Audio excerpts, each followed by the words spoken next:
Hello बच्चों, उम्मीद करता हूं कि आप सभी लोग अच्छे होंगे और परीक्षा की तैयारी कर रहे होंगे। देखिए, आज हम सभी लोग चर्चा करेंगे क्लास 10 मैथ का 2024 का पेपर जो सेट नंबर 1 है और ये 822 HV के नाम से है। इसके हम कुछ वर्णनात्मक प्रश्नों को देख रहे हैं। जो वर्णनात्मक क्वेश्चन है, जो इसमें ऑप्शन को छोड़ करके बाकी क्वेश्चन आते हैं, उनके विषय में चर्चा करते हैं। पहला क्वेश्चन है, एक घन का आयतन इतना है। कोई घन है, देखिए कोई घन हमने यहां बना दिया। ये हमने किसी घन की चर्चा किया। ये देखिए, ये हमने एक घन बना दिया। इस घन का आयतन क्या दिया हुआ है?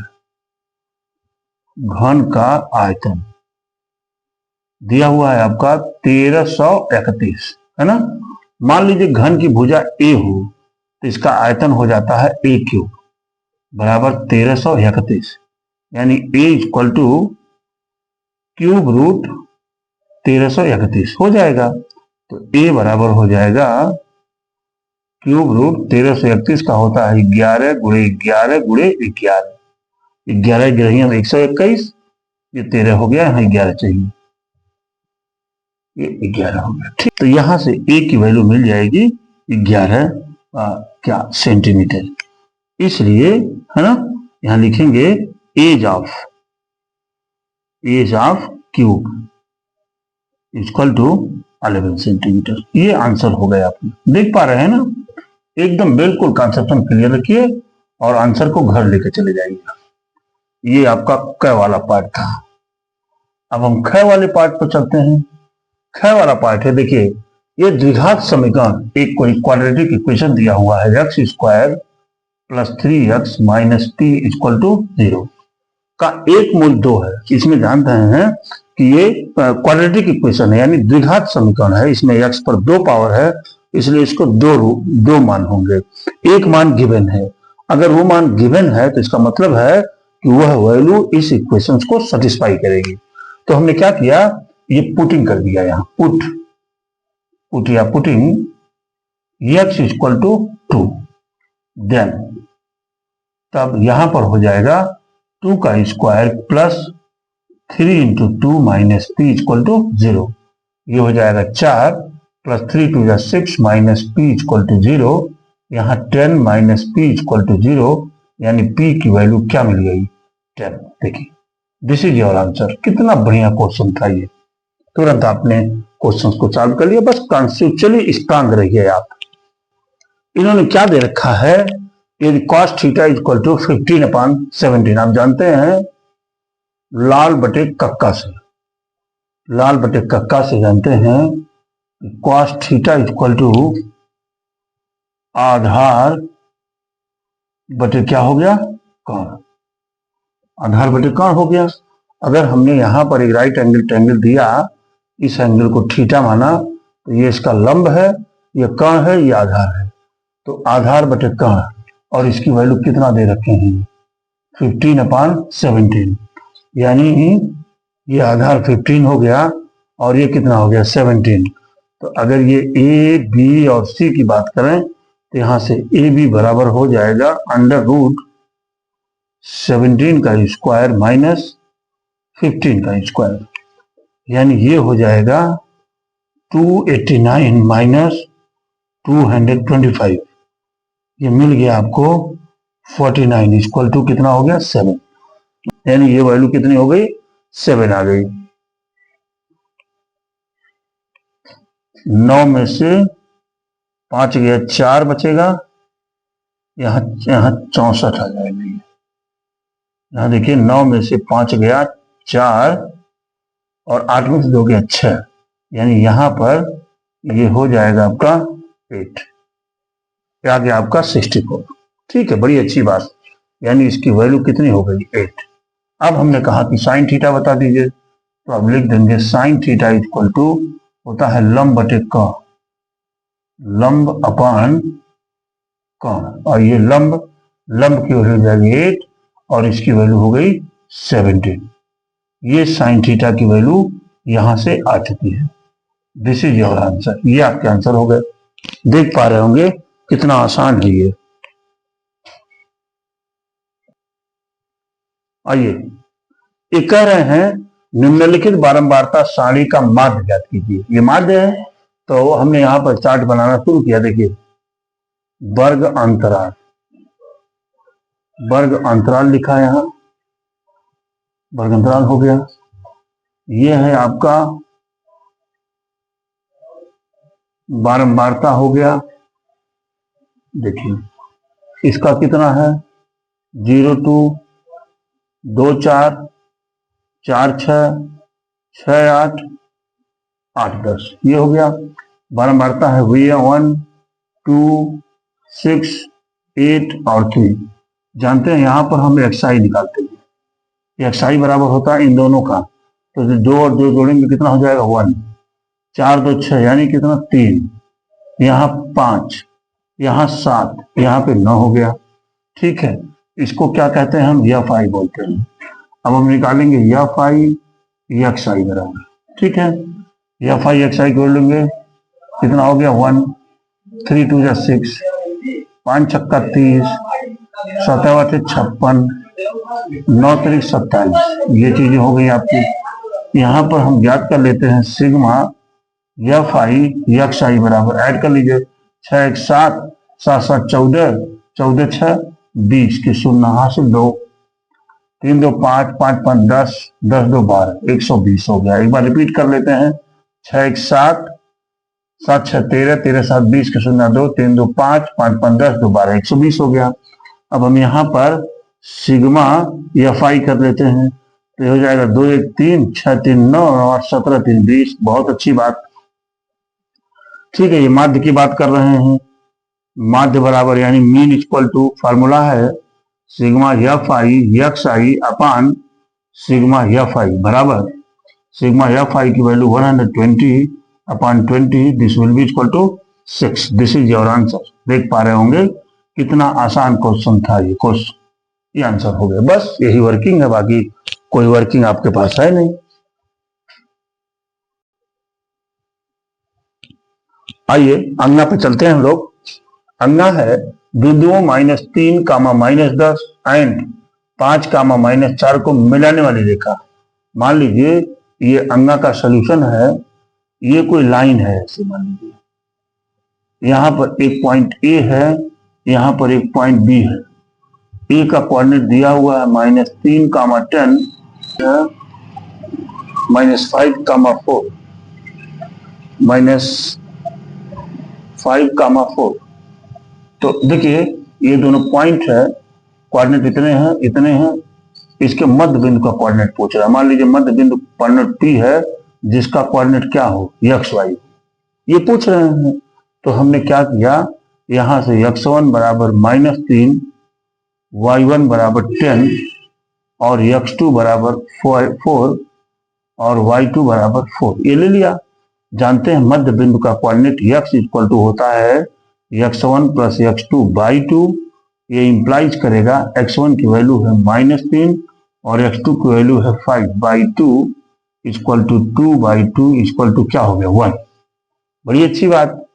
फिर y इक्वल टू हो जाता है y1 plus y2 by 2, this will be equal to y1 की वैल्यू है 10 और y2 की वैल्यू है 4 बाई 2 यानी 14 by 2, this will be equal to 7। hence coordinate of midpoint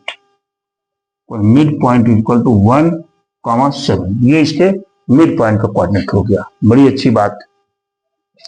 आइए अब हम लोग यहाँ पर च का देख लेते हैं सॉल्यूशन। कह रहा है ये बिंदु इतना और इतने के बीच की दूरी 13 मात्रक हो। ठीक है, इतने के बीच की दूरी, इन दोनों के बीच का डिस्टेंस निकालिए। Under root distance between 2 points क्या हो जाएगा, x, देखिए x प्लस 1 का whole square plus y1 minus y2 यानी 9 प्लस 3 का होल स्क्वायर और ये इक्वल टू किसके हैं 13। ठीक है, ये हो जाएगा अंडर रूट x प्लस 1 का होल स्क्वायर प्लस 9 3 12, 12 का स्क्वायर बराबर कितना हो गया 13। ये क्या हो जाएगा अंडर रूट एक्स प्लस 1 का होल स्क्वायर प्लस 12 का स्क्वायर 144 इक्वल टू 30। ठीक है, अब इसको सॉल्व करने के लिए हमको रूट डिस्टर्ब कर रहा है, इसलिए हम स्क्वायरिंग बोथ साइड कर देंगे। इसको लिखिए यहां squaring both side, squaring both side. जैसे स्क्वायरिंग बोथ साइड करेंगे रूट यहां से गायब हो जाएगा। एक्स प्लस 1 का होल स्क्वायर प्लस 144 और 13 का स्क्वायर हो जाएगा 169। यहां से मिलेगा एक्स प्लस 1 का whole square equal to 169 minus 124। यहां से एक्स प्लस 1 का होल स्क्वायर इक्वल टू 25 और एक्स प्लस 1 इक्वल टू मिल जाएगा प्लस माइनस 5। ये मिल गया आपको, दो वैल्यू आ गई। अब यहां पर आप टेकिंग पॉजिटिव साइन, यहां आप पॉजिटिव साइन कंसिडर कर लीजिए तो हो जाएगा एक्स प्लस 1 इक्वल टू 5, तो एक्स इक्वल टू 4। एक वैल्यू तो 4 हो गई इसकी। दूसरी टेकिंग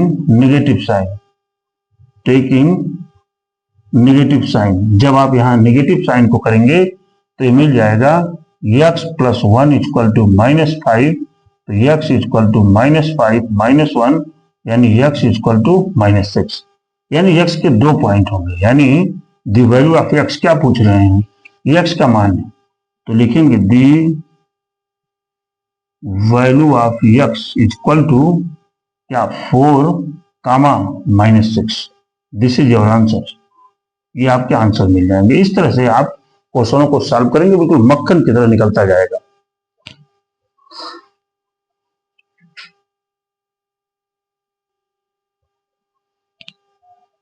बाईस नंबर का क पार्ट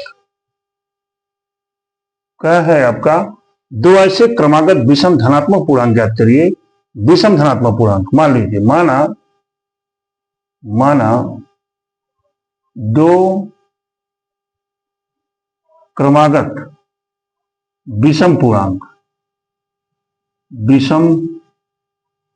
पूर्णांक यक्ष तथा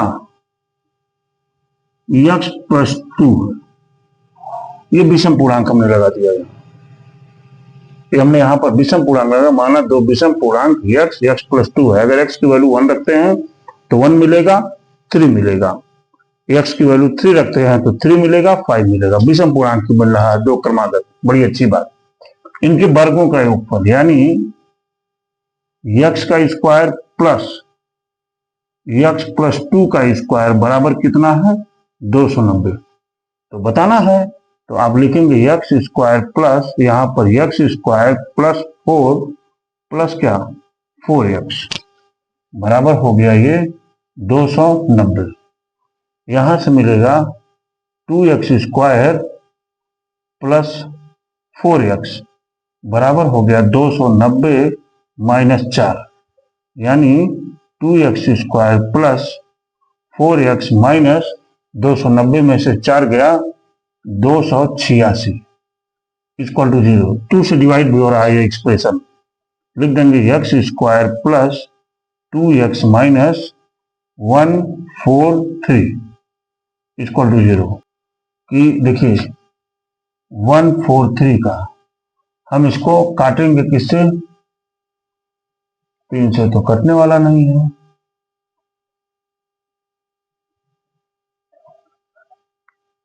तेरह गुणे 11 हो रहा है, 11 3 33, हाँ 13 गुणे 11। यहां पे आ जाएगा ये x square plus 13 minus 11 into x minus 143 equal to 0। ये x square plus 13x minus 11x minus 143 equal to 0। X common लीजिए, एक्स प्लस 13 माइनस 11 कॉमन लीजिए, एक्स प्लस 13 इक्वल टू 0। यहां से एक्स प्लस 13 और एक्स माइनस 11 इक्वल टू 0। यहां की बात है, यहां से एक बार लिखेंगे एक्स प्लस 13 इक्वल टू 0, तो x equal to minus 13 and x minus 11 equal to 0, तो एक्स इक्वल टू 11। यानी दो धनात्मक विषम पूर्णांक की बात कर रहा है, तो यहां लिख देंगे पहली संख्या इक्वल टू 11 हो जाएगी और दूसरी संख्या 13 हो जाएगी। देखिए इनके वर्गों का योगफल यानी 11 का स्क्वायर अब प्लस 13 का स्क्वायर। अब करेंगे 11 का स्क्वायर 121 प्लस इसका हो गया 169, 9 10 की 0, 6 2 8 1 9 2 290। This is your answer, this is correct answer.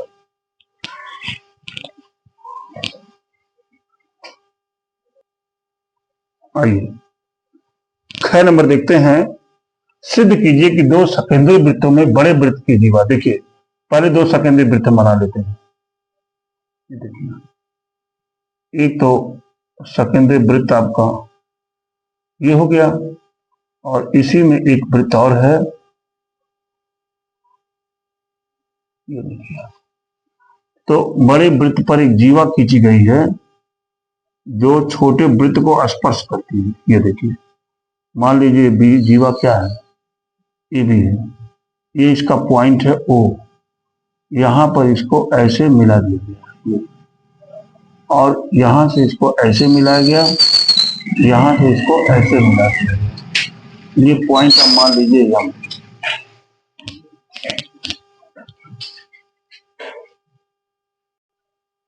ठीक है, तो ये कह रहे हैं कि ये जो यम पॉइंट है ये ए बी को समविभाजित कर रहा है, ये प्रूव करना है आपको।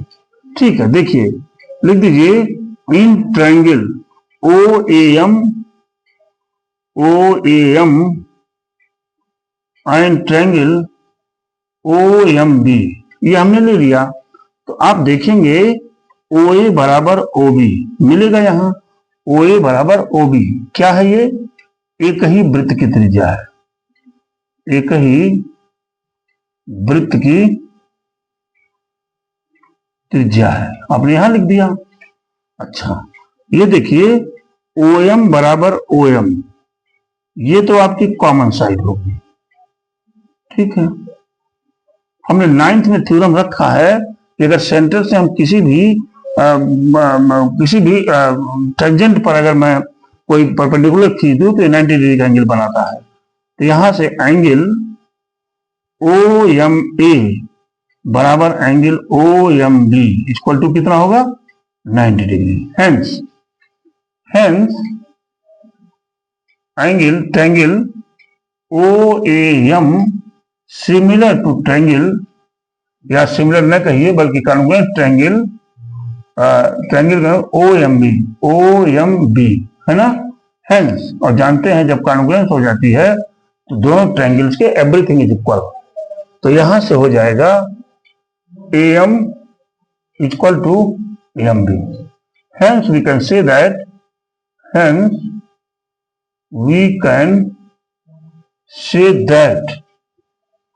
m is the midpoint of AB। Proof, यही प्रूफ करना था।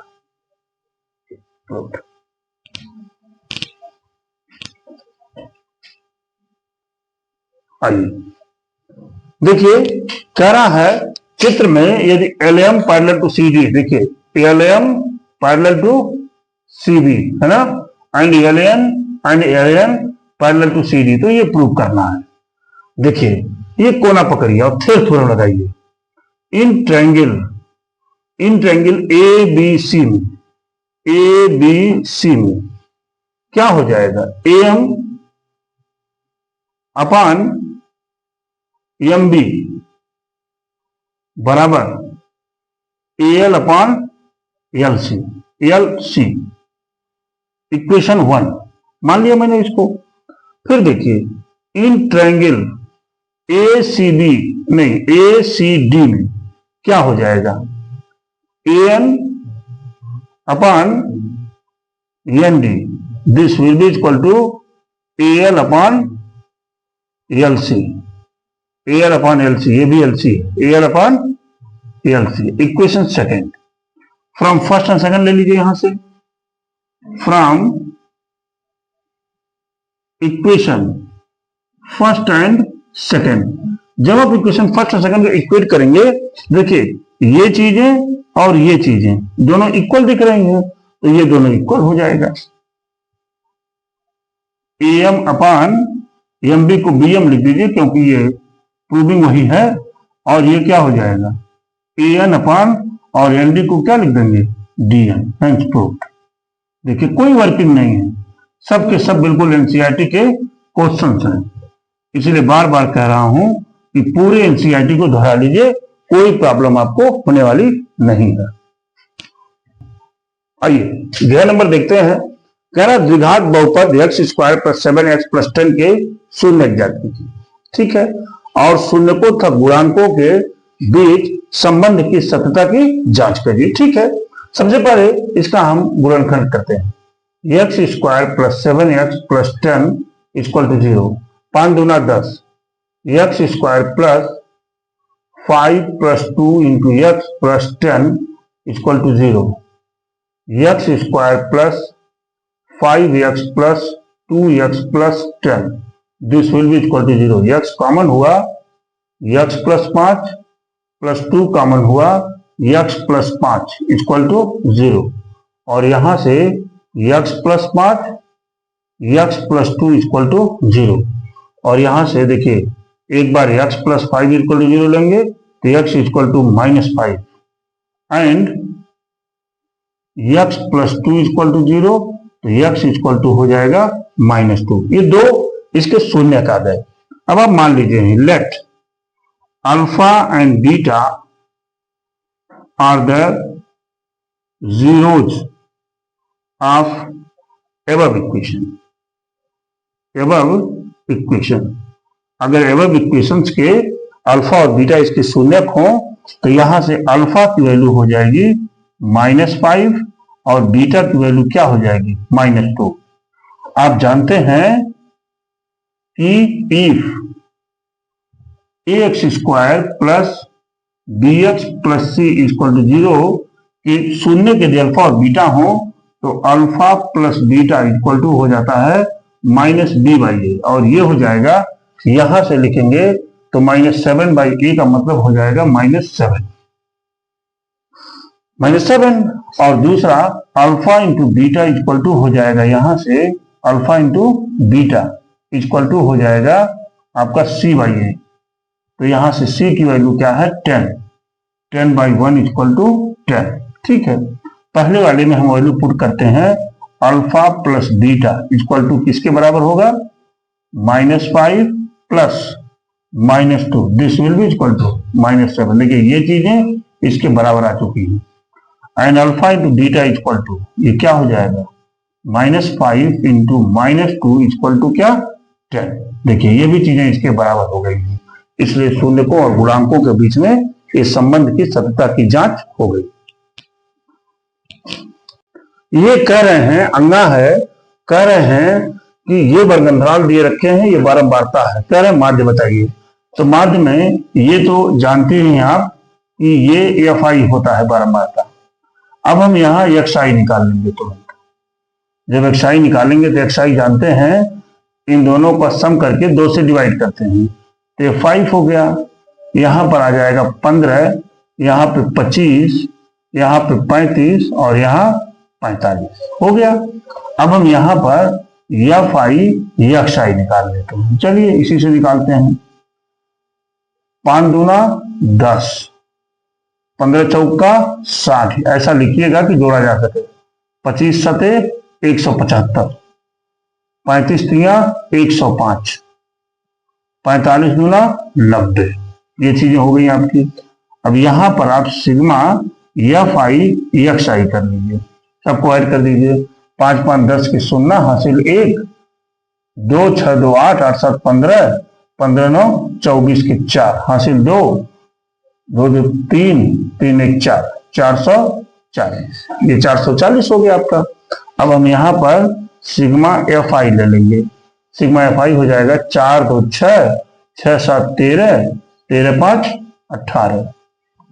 फिर से देखिए 4 2 6, 7 6 13, 13 3 16, 2 18 हो गया।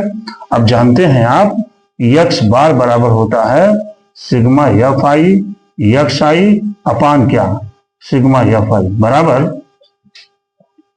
440 डिवाइडेड बाई 18।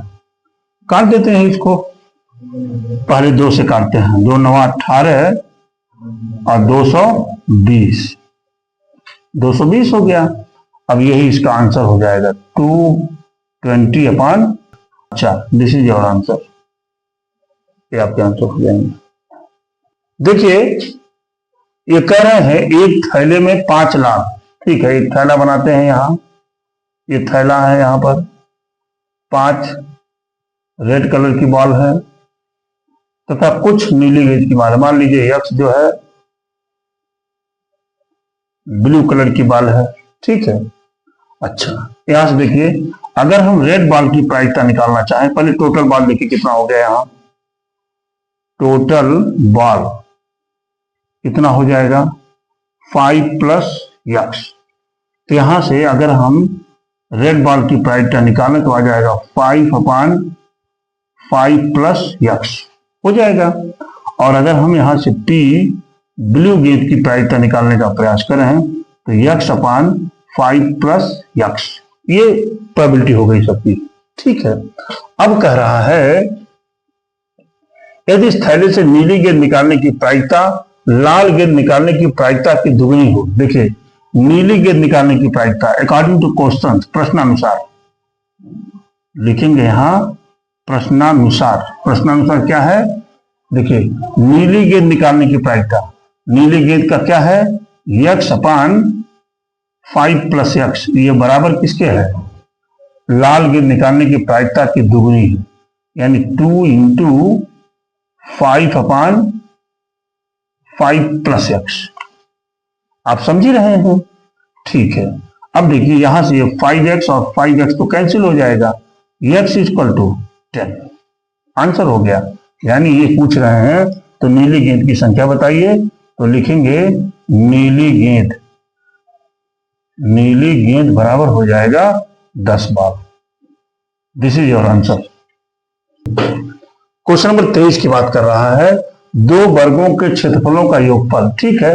हम 2 वर्ग ले लेते हैं, एक वर्ग हमने यहां ले लिया, ये देखिए एक ये वर्ग ले लिया और दूसरा वर्ग हमने यहां ले लिया, थोड़ा सा इसे छोटा बनाया, दोनों में डिफरेंट किया, ये दोनों में ये हो गया 2 वर्ग हो गए। मान लिया इसकी भुजा ए है और इसकी भुजा बी है, ये वर्ग फर्स्ट है और ये वर्ग सेकंड है, ठीक है। अकॉर्डिंग टू क्वेश्चन इसका क्षेत्रफल कितना होगा ए स्क्वायर, इसका क्षेत्रफल कितना होगा बी स्क्वायर, इन दोनों के क्षेत्रफलों का योग कितना है 157। बड़ी अच्छी बात। दूसरा कह रहा है यदि इनके परिमापों का योगफल 68 मीटर हो, इसका परिमाप क्या हो जाएगा 4a, इसका परिमाप क्या हो जाएगा 4b, इन दोनों का योगफल कितना है 68। यहां 4 हम कॉमन ले सकते हैं और आ जाएगा a प्लस बी बराबर 68, यानी 17 चौका 68, यानी a plus b equal to 70। Equation इसको 1 मान लीजिए और इसको इक्वेशन 2 मान लीजिए, ठीक है। a प्लस बी की वैल्यू तो आ चुकी है, अगर किसी तरह से हम a माइनस बी की वैल्यू ले लें तो मैं इस क्वेश्चन को तुरंत सॉल्व हो जाएगा ये, ठीक है। आइए a माइनस बी का होल स्क्वायर बराबर हो जाता है ये हो जाएगा 1 मिनट, ऐसे नहीं, आप इधर चलिए, यहां से आपकी यहां से b की वैल्यू आ जाएगी 17 माइनस ए, बी की वैल्यू आ गई 17 माइनस ए, ये वैल्यू इस इक्वेशन 1 में पुट कर दीजिए। आइए फ्रॉम फर्स्ट लिखेंगे, फ्रॉम फर्स्ट, फर्स्ट से ये हो जाएगा ए स्क्वायर प्लस डी की जगह पर हो जाएगा 17 माइनस ए का होल स्क्वायर बराबर कितना 157, ठीक है। होल स्क्वायर करिए, ए स्क्वायर प्लस 17 का स्क्वायर 289 प्लस क्या ए स्क्वायर माइनस 34 ए बराबर कितना हो गया 157।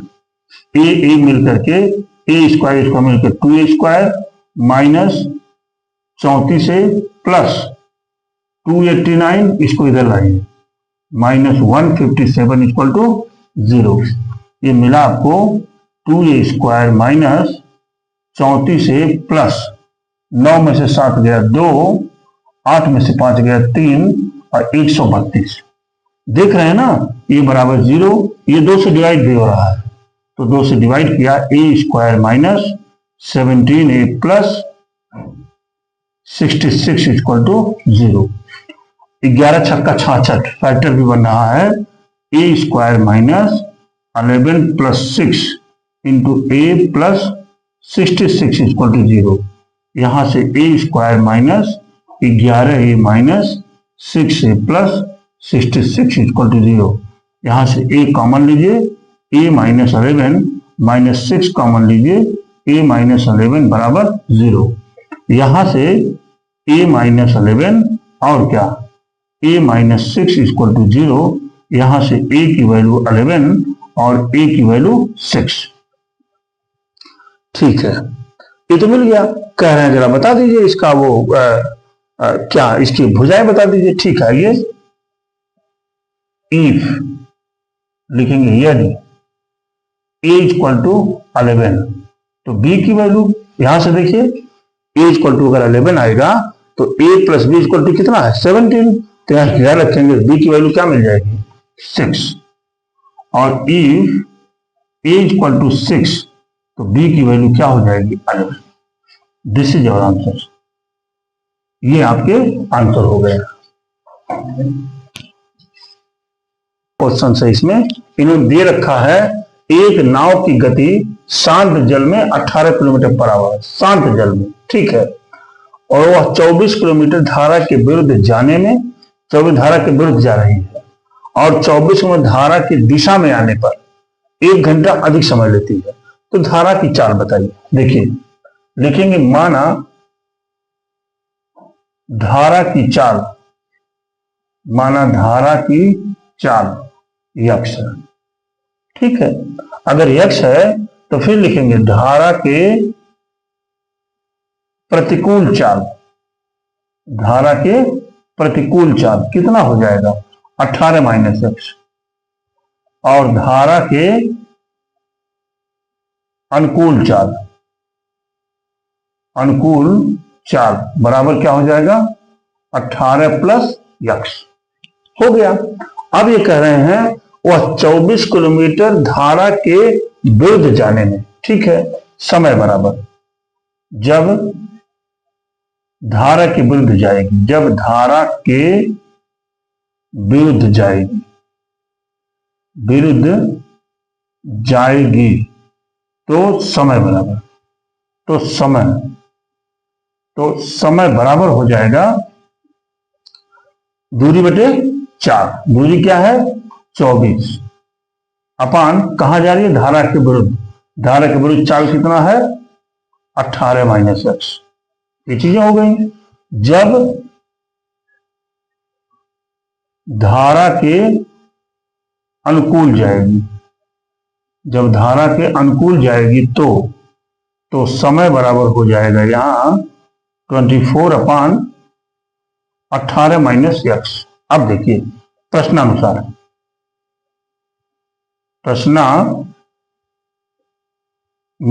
अकॉर्डिंग टू क्वेश्चन, प्रश्नानुसार है। देखिए धारा के विरुद्ध जाने में और 24 किलोमीटर धारा में आने पर 1 घंटा अधिक समय लेती है। हो जाएगा ये 24 अपान 18 माइनस यक्स माइनस 24 अपान 18 प्लस यक्स बराबर हो जाएगा 1। अब इस यहां पर हो जाएगा 1 अपान 18 माइनस एक्स माइनस 1 अपान 18 प्लस एक्स बराबर कितना हो गया 1/24।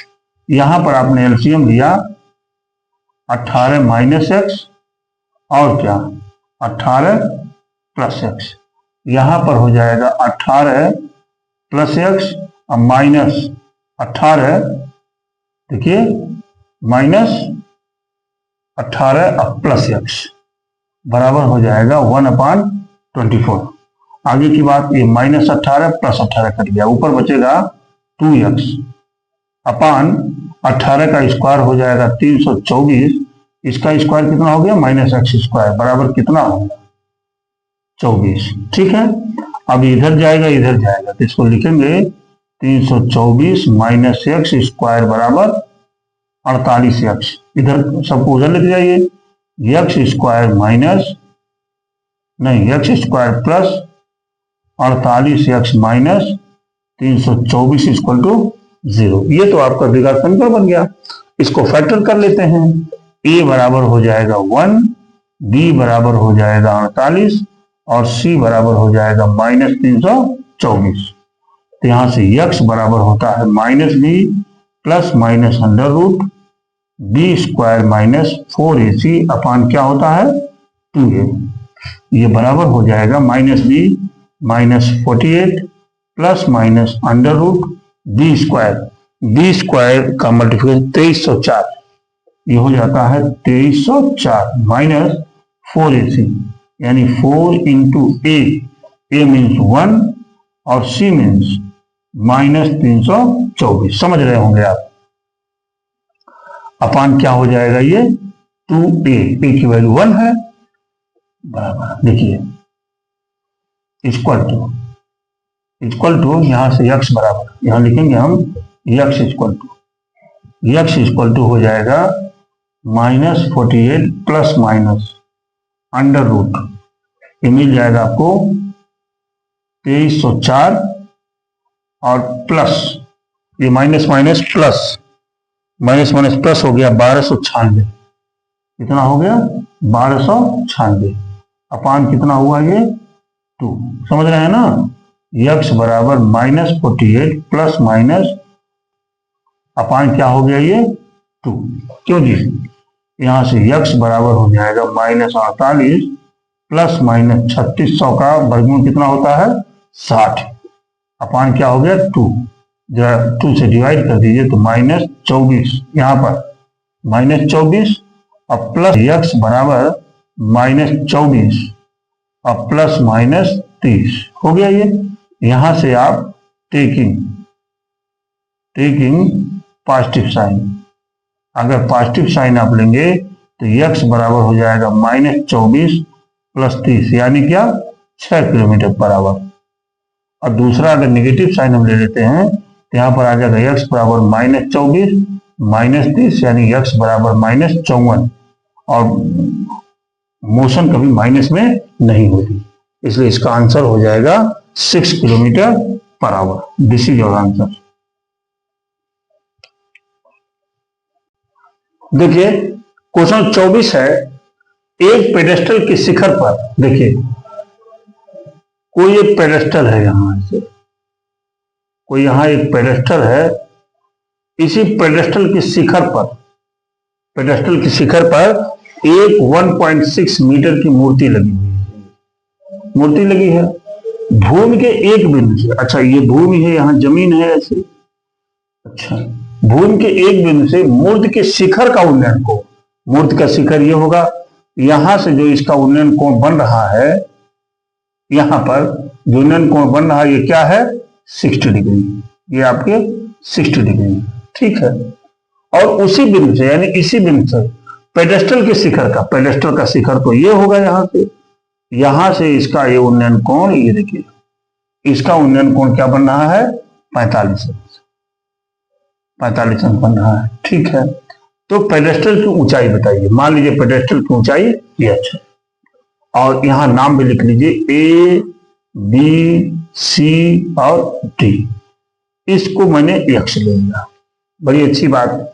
अब आइए हमने लिखा इन ट्रायंगल BCD में या BDC में, ये हो जाएगा tan 45 degree equal to h upon x। tan 45 की वैल्यू 1 और h अपान x इंप्लाइज करेगा h इक्वल टू x। जरूरत पड़ेगी तो इस वैल्यू को हम पुट करेंगे। दूसरी बात करते हैं, in triangle A D C में, in triangle A D C में ये हो जाएगा tan of 60 degree equal to perpendicular upon base, यानी h प्लस 1.6 अपॉन x। ये चीजें हो गई, आप जान भी रहे हैं। tan 60 की वैल्यू होती है √3, यानी h प्लस 1/6 अपॉन x। ये यहां जाएगा √3x बराबर h प्लस 1.6 हो गया। आप जान रहे x बराबर h है इक्वेशन 1 से, जब इक्वेशन 1 का प्रयोग करेंगे तो हो जाएगा √3h माइनस h बराबर क्या 1.6। यहां से h कॉमन लेंगे, मिलेगा √3 minus 1 equal to 1.6, h equal to 1.6 upon √3 minus 1, और यहां पर आप इसको रेशनलाइज कर दीजिए √3 प्लस 1 और √3 प्लस 1 लिख करके, तो यहां से h की वैल्यू मिल जाएगी 1.6 और ये हो जाएगा √3 प्लस 1 डिवाइडेड बाई क्या 2 से काट देंगे, आ जाएगा 0.8 हो गया। यहां से h की वैल्यू जो आपने लिखा है 0.8 √3 प्लस 1, दिस में बी रिटन एज 8/10 √3 प्लस 1, या तो ये आंसर लिख दीजिए या तो आप 4/5 √3 plus 1, this is your answer. ये पेडेस्टल की ऊंचाई होगी। बस इतनी वर्किंग थी इसमें। देखिए 6 मार्क्स के क्वेश्चन होंगे भी ये। समान ऊंचाई वाले 2 खंभे लगे हैं, ठीक है। ये देखिए ये 80 मीटर चौड़ी सड़क है, मान लीजिए ये 80 मीटर चौड़ी सड़क हो गई। इसी पर 2 जो है ऐसे समान लंबाई के 2 खंभे गड़े हुए हैं, ऐसे समान लंबाई के समान ऊंचाई के 2 खंभे गड़े हुए, ठीक है। चौड़ी सड़क के दोनों ओर आमने सामने समान ऊंचाई वाले 2 खंभे लगे हैं। इन दोनों खंभों के बीच सड़क के एक बिंदु से, मान लीजिए सड़क का कोई एक बिंदु यहाँ चुन लिया गया, इस बिंदु का नाम मैंने लिख दिया P कोई बिंदु है ना। खंभे के शिखर का उन्नयन कोण, ठीक है, 60 अंश से देखिए यहां से यहां मिलाया और यहां से यहां मिलाया, ठीक है। आप देख रहे हैं ये 60 अंश ही होगा क्योंकि बड़ा झुकाव है इसका, और ये कितना है 30 अंश है, ये 30 अंश है। अच्छा ये मान लेते हैं A B और ये C और ये D, मान लिया ये डिस्टेंस कितनी है x है। ये डिस्टेंस अगर x है तो इधर की डिस्टेंस कितनी हो जाएगी 80 माइनस x, 80 माइनस हो गई। खंभे की ऊंचाई मान लीजिए h है, तो चूंकि दोनों बराबर ऊंचाई के खंभे हैं तो दोनों की ऊंचाई क्या हो गई h हो गई, ठीक है। अब देखिए मैं ये ट्रायंगल लगाने जा रहा हूं इन ट्रायंगल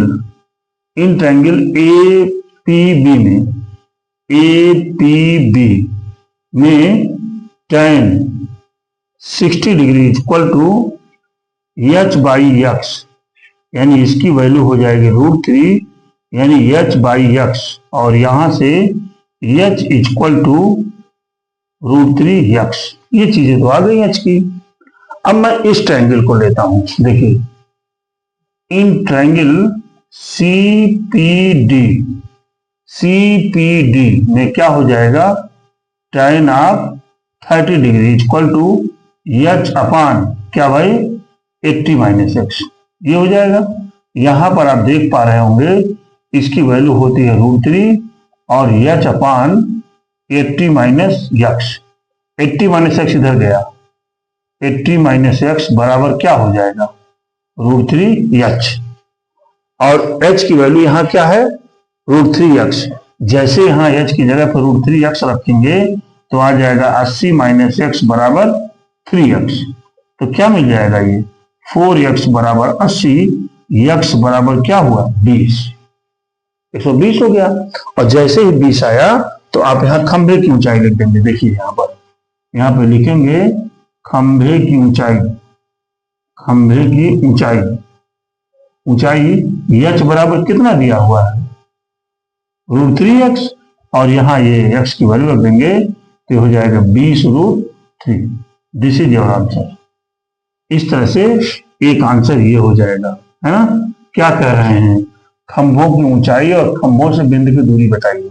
तो डी बिंदु से यहां लिखेंगे बिंदु डी से पी की दूरी हो जाएगा 80 माइनस 20 बराबर कितना, 60 हो जाएगा कि नहीं। और बिंदु बी से पी की दूरी कितनी हो जाएगी, 20 मीटर। बस दिस इज योर आंसर। देखिए कितना आसान क्वेश्चन है। थोड़ा सा आप प्रैक्टिस करेंगे और ज्यादातर क्या है, अगर हम एनसीईआरटी की प्रैक्टिस अधिक से अधिक करेंगे तो हमारे क्वेश्चंस लगभग 99% सॉल्व हो जाएंगे।